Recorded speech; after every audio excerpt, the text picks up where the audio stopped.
অন্তর্বর্তী সরকারের 10 মাস পেরিয়ে গেছে, কিন্তু দুঃখজনকভাবে প্রধান উপদেষ্টা শান্তিতে নোবেলজয়ী ডক্টর মোহাম্মদ ইউনূস নিজেই অনেক বিষয়ে প্রশ্নবিদ্ধ। যত দিন যাচ্ছে ততই তাকে নিয়ে নানান বিতর্ক সৃষ্টি হচ্ছে, আর এই বিতর্কগুলো তিনি নিজেই সৃষ্টি করছেন। তিনি নিজের স্বার্থ যতটুকু দেখছেন, জনগণের স্বার্থ ততটা দেখছেন না, এমন অভিযোগ করছেন অনেকে। গত 10 মাসে বাংলাদেশের প্রধান উপদেষ্টা ডক্টর ইউনূস বিদেশে সফর করেছেন অন্তত 10 বার। সেক্ষেত্রে প্রধান উপদেষ্টা নিঃসন্দেহে একটি অনন্য রেকর্ড স্থাপন করেছেন, কিন্তু এসব সফরে বাংলাদেশ কতটুকু লাভবান হয়েছে সে প্রশ্ন থেকেই যায়। সম্প্রতি জাপানের নিক্কেই ফোরামের সফরটি ছিল না কোনো রাষ্ট্রীয় আমন্ত্রণ, তবুও বাংলাদেশের জাতীয় পতাকা টানানো হলো, সফরকে রাষ্ট্রীয় বলা হলো। দুবাই সাস্টেনেবল ডেভেলপমেন্ট সামিট ছিল মূলত একটি এনজিও ও কর্পোরেট অংশীদারদের প্ল্যাটফর্ম। ডক্টর ইউনূস সেখানে যোগ দিলেও কোনো রাষ্ট্রীয় প্রতিনিধি হিসেবে নয়, কিন্তু দেশের প্রচারে সেটিকে উচ্চ পর্যায়ের কূটনৈতিক অর্জন বলা হয়েছে।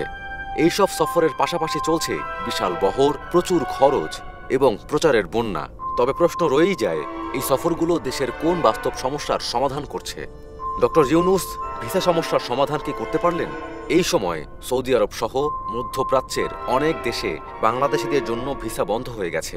ভিয়েতনাম, কম্বোডিয়া বাংলাদেশে ভিসা বন্ধ করে দিয়েছে, এমনকি থাইল্যান্ডের ভিসা যেন সোনার হরিণ। ডক্টর ইউনূস দিল্লি থেকে ইউরোপের দেশগুলোর রাষ্ট্রদূতদেরকে ডেকে পাঠিয়েছিলেন, বাংলাদেশে থেকেই যেন তারা ভিসা ও আনুষঙ্গিক কার্যক্রম চালান সেই অনুরোধ জানিয়েছিলেন। কিন্তু এই অনুরোধে কেউ সাড়া দেননি, বরং ইউরোপের ভিসা এখন বন্ধ প্রায়। বলা যায় সৌদি আরব, কাতার, মালয়েশিয়া, ভিয়েতনাম, থাইল্যান্ড বেশিরভাগ দেশেই বাংলাদেশি শ্রমিকদের জন্য ভিসা এখন বন্ধ বা সীমিত। কোনো কার্যকর চুক্তি হয়নি কোনো কূটনৈতিক অগ্রগতি।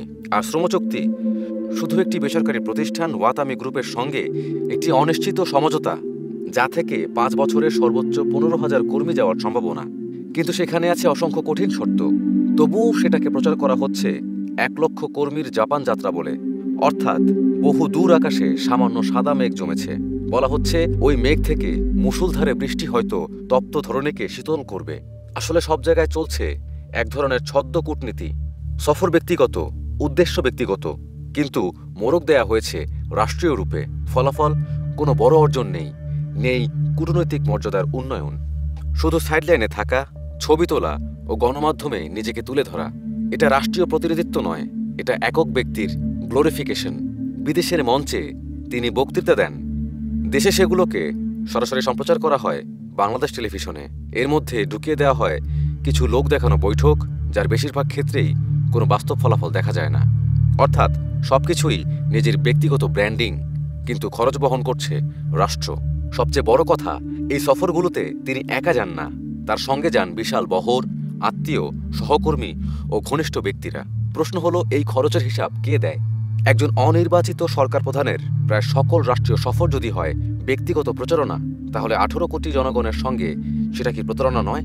কোনো রাষ্ট্র যদি এমনভাবে অতি ধুরন্ধর কোনো ব্যক্তির ছত্রছায়ায় থাকে, তবে সেই দেশের সাধারণ জনগণ শুধু অন্ধকারেই ডুববে, আর এই ধূর্ত ব্যক্তির মিথ্যা প্রচারণায় অন্ধ কানাগলিতে মাথা ঠুকে মরবে সাধারণ জনগণ। দর্শক অন্ধ হলে প্রলয় বন্ধ হবে না।